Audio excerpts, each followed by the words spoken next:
Hello, and welcome to Tag1 Team Talks, the podcast brought to you by Tag1 Consulting. Today's talk is the last in our guide to estimating Drupal migrations.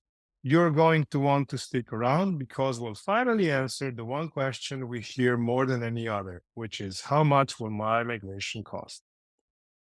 We're getting more outreach than ever before from organizations that need help migrating to Drupal or that want support upgrading their existing Drupal sites.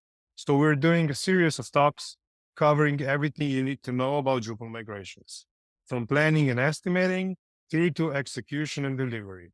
The Tag1 team, the people who actually build and maintain Drupal's migration tools, and the leaders behind some of the most complex and challenging migrations in Drupal history are going to share their experiences, tips, and tricks to help ensure your Drupal migration or upgrade is a success. In first three parts of our guide to estimating Drupal migrations, we talked about defining the scope of your project and many business and technical decisions you have to make to narrow in on the best approach for your needs. That includes some decisions that are counterintuitive, like the fact that the lift and shift may cost as much, if not more, greenfield replatform of your application. But on the other hand, a lift and shift might at the same time reduce risk and make the extra cost worthwhile. We also talked about how we approach estimates and different methodologies that we use to do them, etc. If you haven't already checked out first three parts, I highly recommend that you do, and check out the links in the show notes. Cost is often a determining factor in scope, affects your approach, your project, and decide what you do or don't do. And that's what we are focusing on today.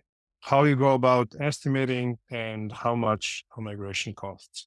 I'm Janez Urevc, Senior Engineering Lead at Tag1, and I'm joined today by really well-known top contributors to Drupal, including Lucas Hedding, Senior Engineer here at Tag1, one of the 5 current Drupal Migrate core subsystem maintainers, and Michael Meyers, Managing Director at Tag1, who produces estimates while sleeping, is my dear co-host for this series. Welcome to both of you, and thank you for joining me.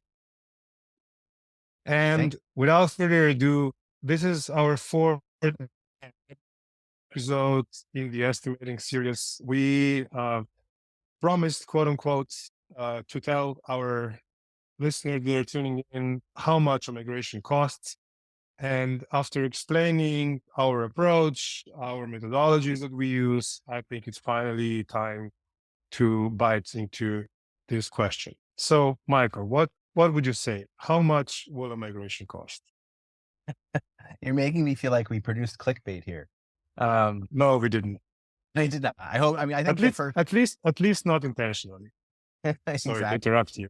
Yeah. No, the first, look, the reality is it depends upon your project, your organization, and so many factors. And our attempt in the first 3 parts of this series was to really break down, scope management, estimation process, the various different things you need to think about in the context of your organization, so that you can look at things, in that perspective and come up with the right estimate for you. So it really depends. Another thing is it depends upon the size, right? Like, are we talking about a small migration? Is this, a sporting club? A small organization? Is this a global 500 enterprise, right? There's two, so you can't just say, oh, a migration is going to take this amount of hours or this amount of time. You really do have to dig into all of the details and variables of your specific site to narrow down, these factors for you. It's almost like I like to say when somebody asks me how much a project, or in our case, a migration, will cost, the answer could be, how much does a home cost? And everybody goes like, yeah, but home can cost like from, in some countries, maybe tens of thousands of dollars. But let's say that a small home could be a few $100,000. and it can go up into tens or even hundreds of millions. And I like it's exactly the same with this kind of project. And in the past episode, we also discussed about the importance of Q&A and project management and all those things. Like you can decide to spend less time on Q&A, especially not to invest into automated Q&A, but that will give you a lot of value. So you have to weigh in and decide whether that's worth for you or not. Um, As far as QA, here's my rule of thumb, and lots of people differ. Just like with unit testing, when I was learning unit testing for the first time, I was told, no, don't test setters and getters. Those data objects where you set like the first name and then there's a getter, it says get me first name. Don't test those things. So the things that don't matter, don't test those things. But the things that are like, this is where we have the meat potatoes of our website.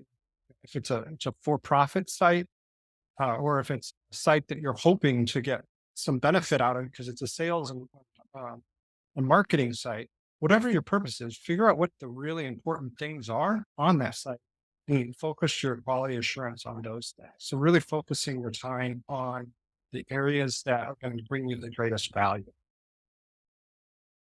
I don't know that I would call it overhead necessarily, but like an easy way to approach things like project management, QA, Scrum is to think of your schedule in a function of time. So for example, like we bring QA in pretty early in the project and, they ramp up, to a maximum across that project. And so if you know that this is a 6-month project, you could say start QA, a month and a half in, ramp them up over, the next month and a half, and then have them at the max capacity you think you'll need them for the remainder of the project.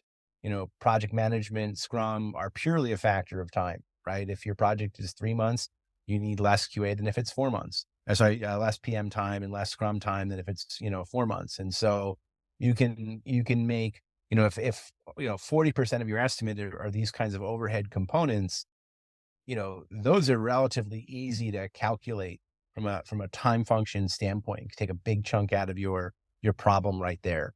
And now you're left with the 50 to 60% that's, functionality. But what it really comes down to is how much, like, I think you hit the nail on the head there, Janez. How much is it going to cost? How much are you willing to put into the migration? If your old site has 10 pages total, I would recommend for you just do copy and paste using your keyboard and don't do an automated migration. We've been talking about automated migrations because you've got a lot of content. Well, more than 10 pieces of content.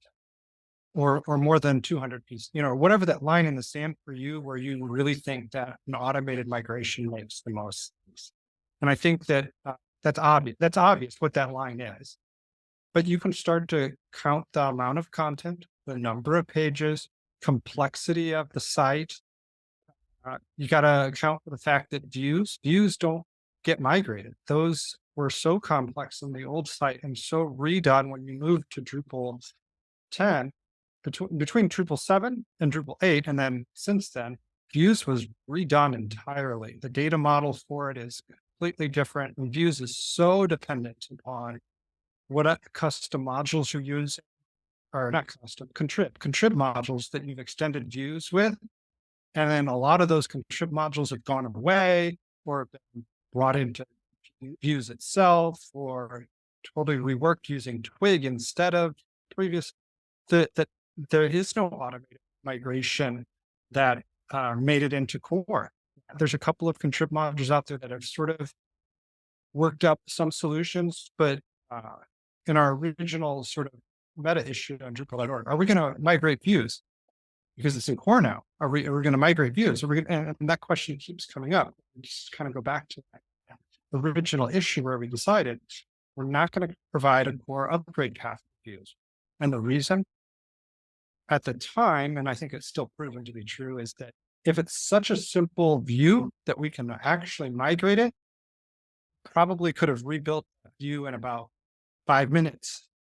But if it's so complex that you were going to value the benefit of a migration, then it's so complex that we probably couldn't have written the migration for it either without having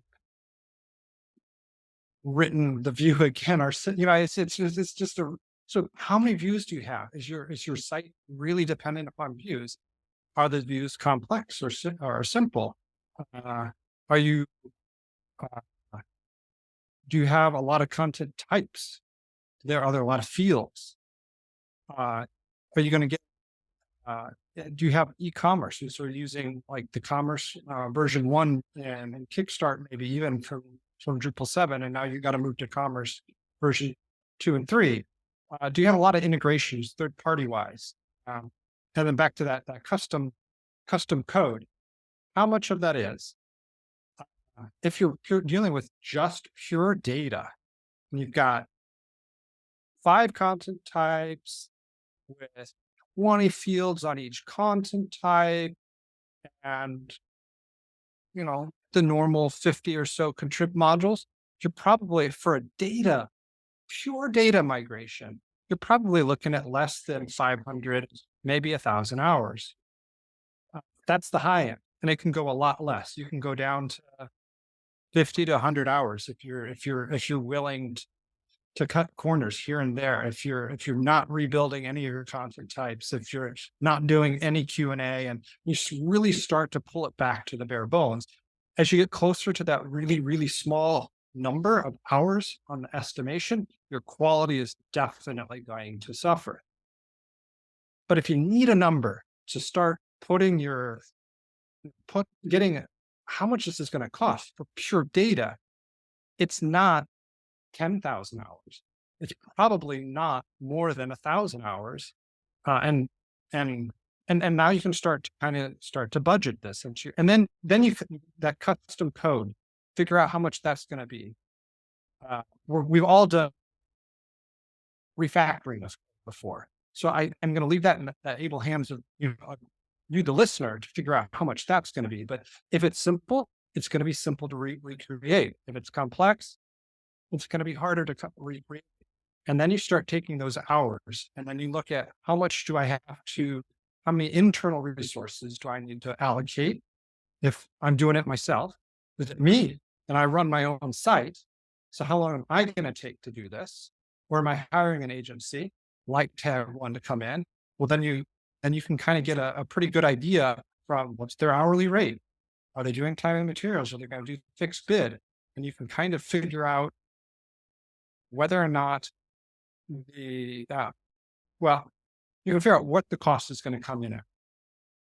One thing that comes to mind when I'm saying this is if you're an organization going to an agency saying, how much is this going to cost?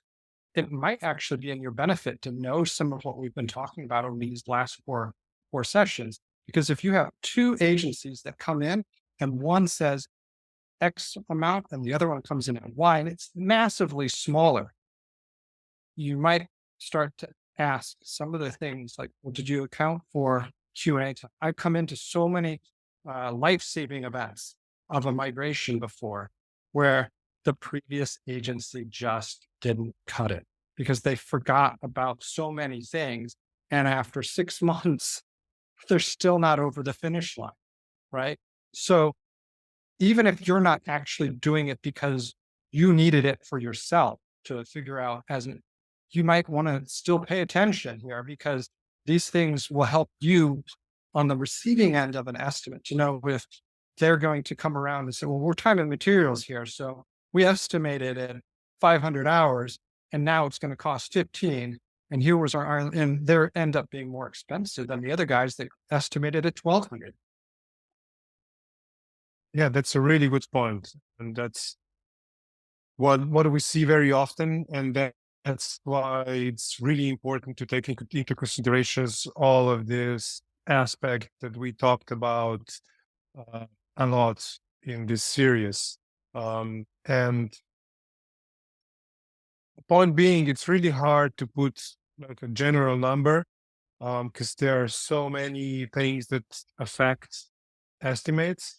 But what we're hoping is that in this series, we equipped you with, some knowledge and understanding that will help you understand what affects an estimate, and most importantly, when you get an estimate from different agencies, to understand what they might be missing, why are there huge differences between those offers, etc.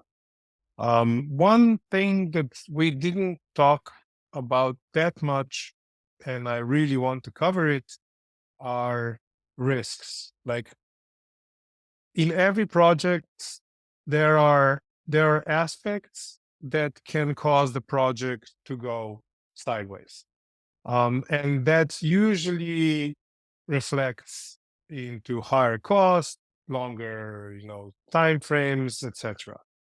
So what are the things in specifically migration projects that will blow your time and budget, Michael, in your experience? You're muted. Really bad estimates and poor planning. So, I know what you're saying though, like once you get into the project, that aside, I think, indecision and redecision, going back to your house example, we're remodeling our house right now. And it's like, what color do you want? Well, I don't, if we finally pick a color for the room, and then we come back, we're like, I don't like the way this looks, a migration is not dissimilar. And what we've seen is that there can be, both indecision, there's a lot of risk on the line. It's an important decision. For whatever reason, people are hesitant to make certain decisions, which, starts blowing the timeline and has cascading effects because it's blocking certain things. And then on the flip side is the redecision, the remaking of decisions can be, just as disastrous. The idea that you make a decision and now all of a sudden things move forward and you change what you want to do. And it's ripping that out and remaking that decision. It's not always as easy as painting the walls, right? We may need to like rip open some walls. We may need to move some beams, and so, the redecision making process can be absolutely brutal, depending upon the kinds of decisions that you're rehashing. And if you do these two things over and over again, sometimes you can get away with doing it a little bit here and there, but, in aggregate, it is, truly disastrous to schedules and budgets. That's a great point. What about some of more technical problems that can affect the budget, Lucas? I'm pretty sure that you have some thoughts Garbage. about that. Yeah. Yeah. If you've got really bad data in your old site, if it's not structured, if it's one big body field, and part of one of your decisions was we want to structure this more, we want to structure this differently, or we just had a plain text field to store dates. We want to parse out the fact this is a date, and we want to store it in a date field in the new site. Except we forget to tell anyone about that requirement until 2 days before we're about to go live. And then that leads into, if you have too many of those, pausing the go live, and then you wait and you have to solve all of these problems. And then there's this like trickle down effect where we missed whole requirements on this site, and we don't have the feature that was like in our minds critical that no one told anyone about. And now we're waiting 3 months to add this new feature to the site. These are the things don't happen often, but when they happen, and they do happen regularly,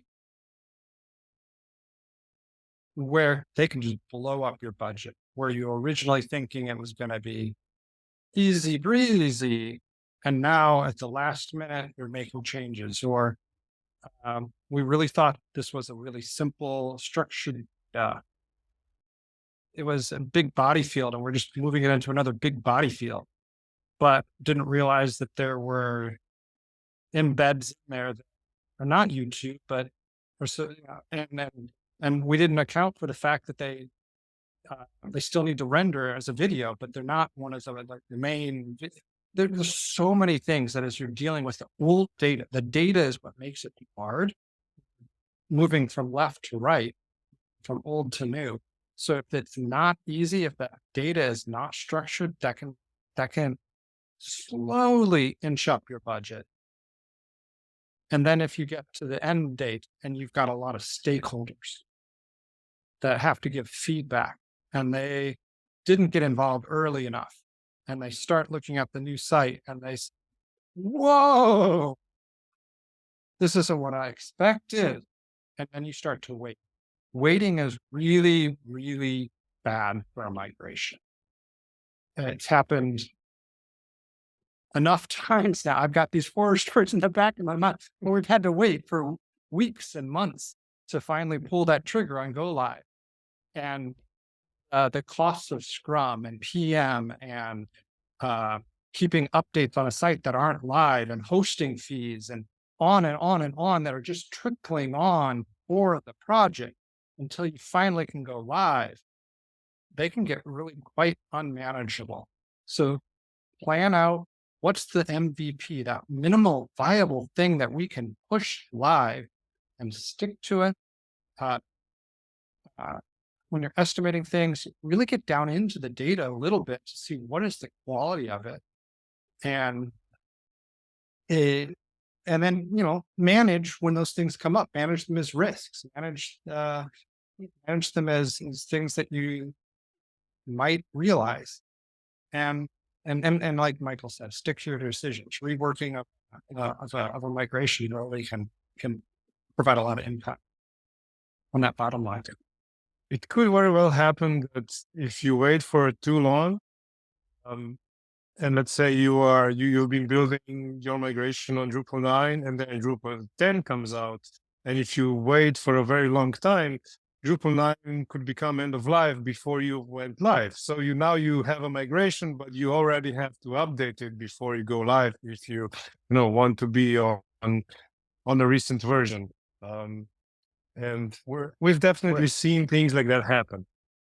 We're talking to an organization right now that did exactly that. They started on a migrate and upgrade from 7 to 9.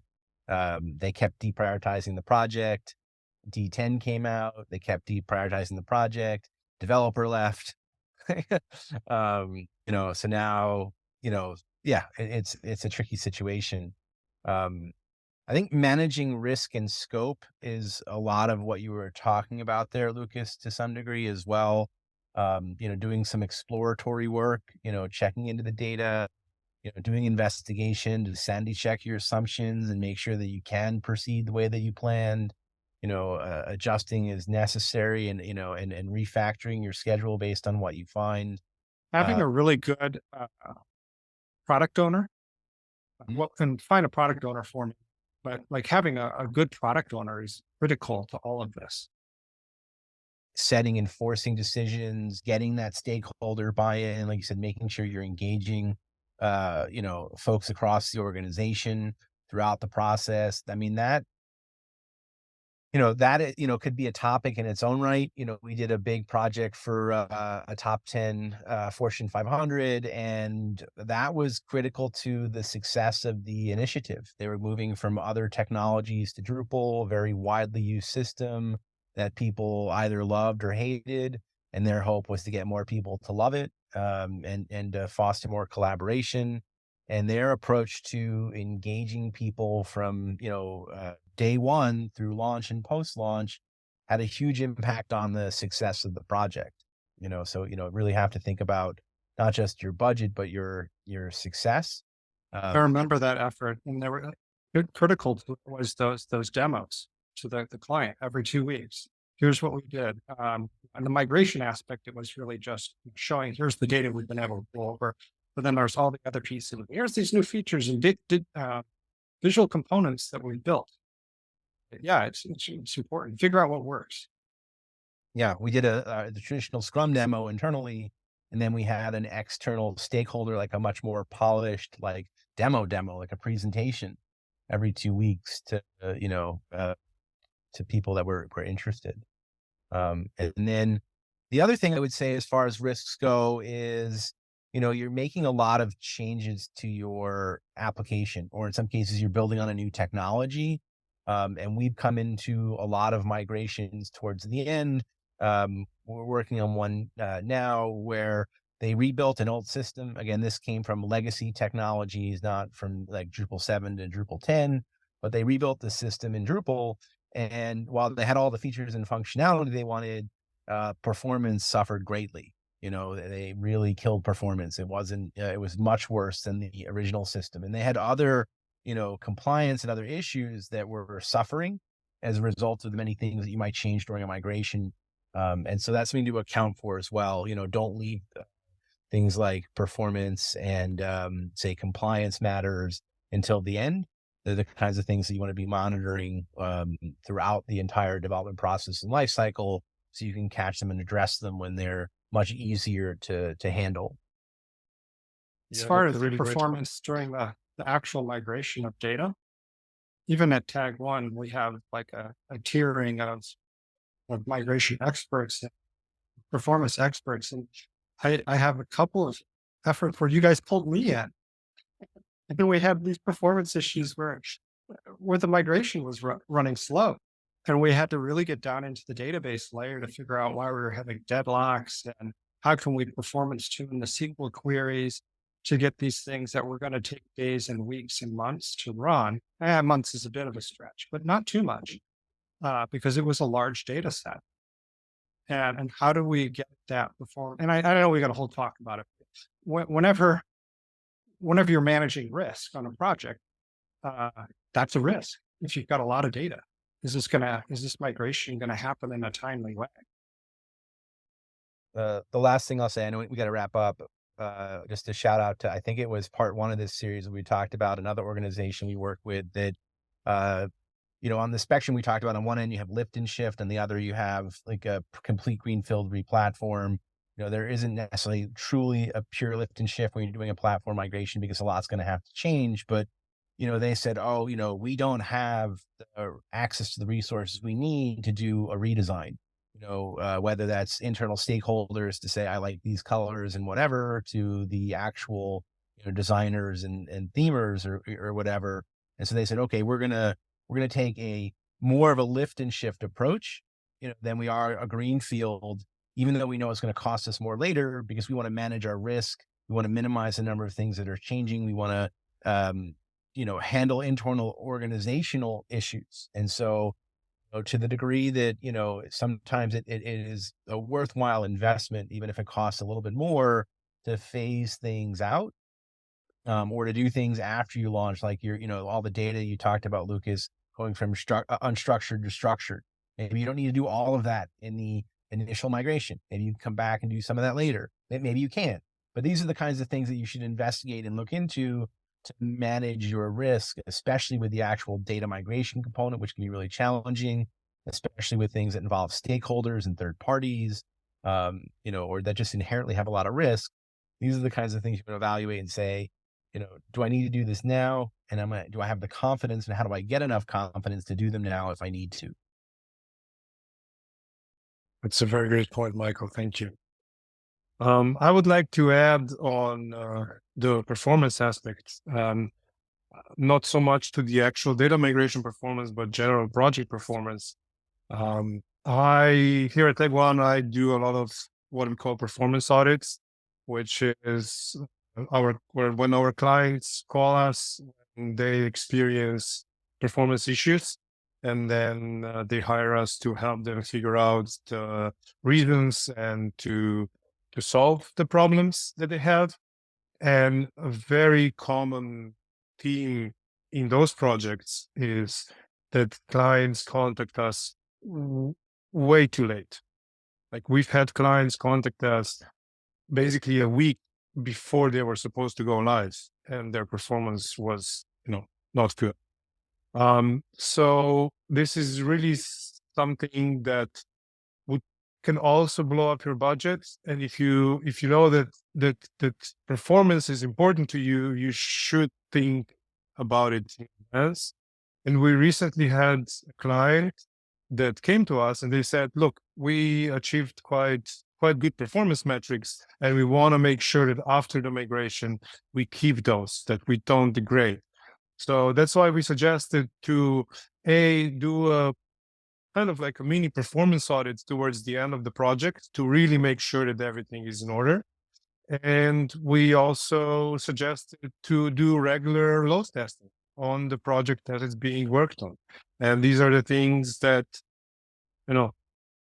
obviously affect the budget, but in the long term, especially if we're talking about an enterprise project where performance is important, definitely pay off.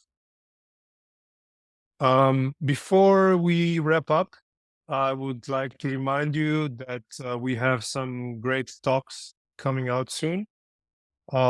We have a 3-part series on ETL where we're going to cover Drupal Migrate tool, go into a lot of details on how to extract, this is E, from various sources, how to handle complex transformations, T, and how to efficiently load data into the destination platform, which is L. We already touched on performance, but we are planning on a full talk about performance in migrations. This is a topic we deeply care about. And during that talk, we will discuss how to profile and tune a migration, including especially long-running migrations. And we'll also talk a little bit on incremental migrations. A huge thank you, Lucas and Michael. It was my honor and pleasure to be on this episode with you. To all our listeners, make sure that you check the other segments in Estimating Migration Series. The links to the previous episodes are in the episode notes. If you like this talk, please upvote it, subscribe to TeamTalks, and share them with your friends. You can check out our past talks at tag1.com/TTT. That's 3 T's for Tag1 Team Talks. And as always, we'd like to hear your feedback and hear any topic suggestions that you might have. You can always write us at ttt@tag1.com. Again, that's 3 T's for Tag1 Team Talks. Again, Michael and Lucas, big thank you. And thank you also to everyone that tuned in. Thank you for joining us.